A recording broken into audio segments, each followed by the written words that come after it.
여러분, 뉴스나 유튜브를 보다 보면 이런 표현 많이 들어보셨죠? 이용자가 기하급수적으로 늘어났다. 정보가 기하급수적으로 퍼지고 있다. 저도 이 말을 들을 때마다 뜻은 대충 알겠는데 문득 이런 생각이 들더라고요. 그런데 기하급수가 정확히 뭐지? 기하급수가 있다면 산술급수도 있을 텐데 둘은 뭐가 다른 걸까요? 오늘은 우리가 생각보다 자주 사용하는 산술급수와 기하급수를 한자로 한번 풀어보겠습니다. 먼저 아주 간단한 숫자를 볼게요. 1, 2, 3, 4, 5. 숫자가 하나씩 늘어나고 있죠. 이번에는 1, 2, 4, 8, 16, 32. 어떤가요? 처음에는 별 차이가 없어 보이는데 뒤로 갈수록 숫자가 확 커집니다. 앞의 방식은 일정한 수를 더해가는 방식이고 뒤의 방식은 일정한 수를 곱해가는 방식입니다. 일상적인 표현으로 쉽게 설명하면 산술급수적인 증가는 차곡차곡 늘어나는 것, 기하급수적인 증가는 갈수록 증가폭이 커지는 것이라고 이해하면 됩니다.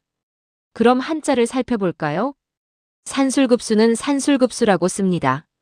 샘산, 제주술, 등급급, 샘수입니다. 산술은 말 그대로 수를 세고 계산하는 방법을 뜻합니다. 우리가 더하기, 빼기, 곱하기, 나누기라고 하는 기본적인 계산을 떠올리면 이해하기 쉽습니다. 그런데 더 궁금한 건 아마 기하급수일 겁니다. 기하급수의 기하는 몇 기, 어찌하인데요. 한자만 놓고 보면 얼마인가, 몇이나 되는가? 라는 뜻을 담고 있습니다. 우리가 학교에서 배운 기하학의 바로 그 기하입니다. 기하학은 점과 선, 면과 도형의 모양이나 크기, 공간에서의 관계 등을 다루는 수학의 한 분야이지요.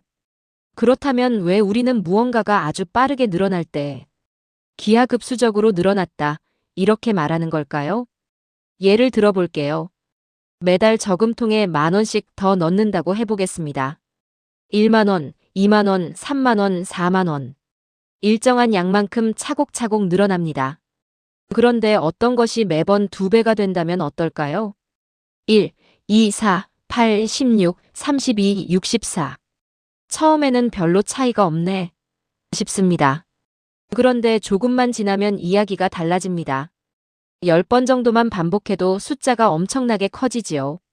그래서 우리가 일상에서 가입자가 기하급수적으로 늘었다. 감염자가 기하급수적으로 증가했다. 소문이 기하급수적으로 퍼졌다. 라고 표현하는 겁니다. 그냥 많이 늘었다는 것보다 늘어나는 속도 자체가 갈수록 빨라진다는 느낌이 들어있는 말이지요. 다만 여기에서 하나 알아둘 것이 있습니다. 수학에서는 수열과 급수를 엄밀하게 구분합니다. 일정한 차이로 이어지는 것은 등차수열, 일정한 비율로 이어지는 것은 등비수열이라고 하고 급수는 이렇게 이어진 수들을 차례로 더한 것을 말합니다.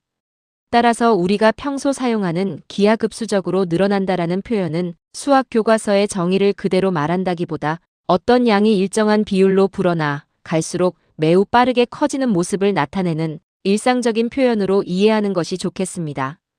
그런데 저는 이 말을 살펴보다 보니 숫자 이야기만은 아니라는 생각이 들었습니다. 우리 생활에도 산술급수처럼 쌓이는 것이 있고 기하급수처럼 불어나는 것이 있지 않을까요? 하루에 한 글자, 하루에 한 페이지, 하루에 10분씩 하는 공부. 오늘 하루만 보면 달라진 것이 별로 없어 보입니다. 이건 어쩌면 산술급수처럼 하나하나 쌓이는 과정일지도 모릅니다. 하지만 그렇게 쌓인 지식이 어느 순간 서로 연결되기 시작하면 이야기가 달라집니다. 한 글자를 아니까 한자어가 보이고 한자어를 아니까 문장의 뜻이 보이고 문장의 뜻을 아니까 신문이나 책을 읽는 힘도 커집니다. 처음에는 하나씩 쌓았는데 나중에는 하나가 또 다른 하나를 이해하게 해주는 것이지요. 반대로 좋지 않은 것도 마찬가지입니다. 확인하지 않은 말 하나가 다른 사람에게 전달되고 그 사람이 또 다른 사람에게 전하면 작은 소문 하나가 순식간에 커질 수도 있습니다. 그래서 기하급수라는 말에는 단순히 엄청 많다는 뜻만 있는 것이 아니라 작은 시작이라도 어떤 방식으로 반복되고 연결되느냐에 따라 결과는 크게 달라질 수 있다는 점도 생각해 볼 수 있습니다. 오늘의 한자를 정리해 봅니다. 산술급수가 일정하게 차곡차곡 늘어나는 모습이라면 기하급수는 일정한 비율로 불어나면서 갈수록 증가폭이 커지는 모습을 떠올리면 쉽습니다. 오늘 하루의 작은 공부는 눈에 띄지 않을 수도 있습니다. 하지만 그 작은 것들이 쌓이고 서로 연결되면 어느 순간 내가 생각했던 것보다 훨씬 큰 힘이 되어 있을지도 모릅니다. 한자를 알면 말의 뜻이 보이고 말의 뜻을 알면 세상이 조금 더 잘 보입니다. 오늘의 생활 속 한자 규림서당이었습니다.